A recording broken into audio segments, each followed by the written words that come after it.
નમસ્કાર મિત્રો, હું મૌલિક ફ્રોમ ડીસીબી ગ્રુપ અમદાવાદથી આજે તમારા માટે એવી માહિતી લઈને આવ્યો છું જે આપણા દરેક વ્યક્તિને જાણવી બહુ જરૂરી છે.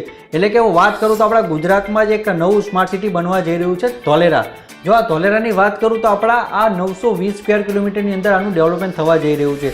એટલે કે આ સિટી મુંબઈ, દુબઈ, સિંગાપુર કરતાં પણ આ મોટું એન્ડ પ્રી પ્લાનિંગ આનું ઇન્ફ્રાસ્ટ્રક્ચર પણ આપણને જોવા મળે છે. એટલે કે આ સિટીની અંદર આપણને વર્લ્ડથી ઇન્વેસ્ટમેન્ટ આવતું જોવા મળે છે અને દરેક ઇન્ડિયાના દરેક જગ્યાએથી પણ આપણને આ સિટીની અંદર ઇન્વેસ્ટમેન્ટ આવતું જોવા મળે છે. કે આ સિટીની અંદર સારી એવી ઇન્વેસ્ટમેન્ટની ઓપોર્ચ્યુનિટી આપણને જોવા મળી છે. પણ હું તમને જણાવું કે એવા ઘણા બહારના બ્રોકરો અથવા બિલ્ડરો છે જે આ સિટીને મિસ ગાઈડ કરીને મિસ સેલ કરી રહ્યા છે. એટલે કે આ સિટીને લગતું થોડું આપણને નેગેટિવિટી પણ જોવા મળે છે. જેમ કે હું તમને બતાવું કે ધોલેરાની બહાર એટલે કે સસ્તા ભાવના પ્લોટની અંદર તમને ઇન્વેસ્ટમેન્ટ કરાવીને તમને ધોલેરાનું નામ આપી રહ્યા છે, જે એકચ્યુઅલ ઇન્વેસ્ટમેન્ટ થયું ન ગણાય ધોલેરાની અંદર.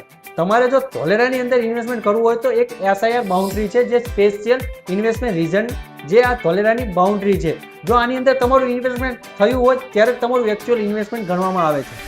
જેમ કે હું તમને આ માધ્યમથી જણાવવા માંગુ છું કે આપણે ઇન ફ્યુચર પ્રોપર્ટીમાં અથવા જમીનની અંદર ઇન્વેસ્ટમેન્ટ કરવા માટે જઈ રહ્યા હોય તો સૌપ્રથમ આપણે ગ્રાઉન્ડ લેવલે જમીન ચેક કરીએ અને જમીનને લગતા દરેક ડોક્યુમેન્ટ જેવા કે NA, NOC, ટાઇટલ ક્લિયર, આ દરેક ડોક્યુમેન્ટ ચેક કરવી એ આપણી જવાબદારી છે અને બ્રોકર પાસેથી અથવા બિલ્ડર પાસેથી પણ આપણે લઈ શકીએ, એ પણ આપણો રાઇટ છે.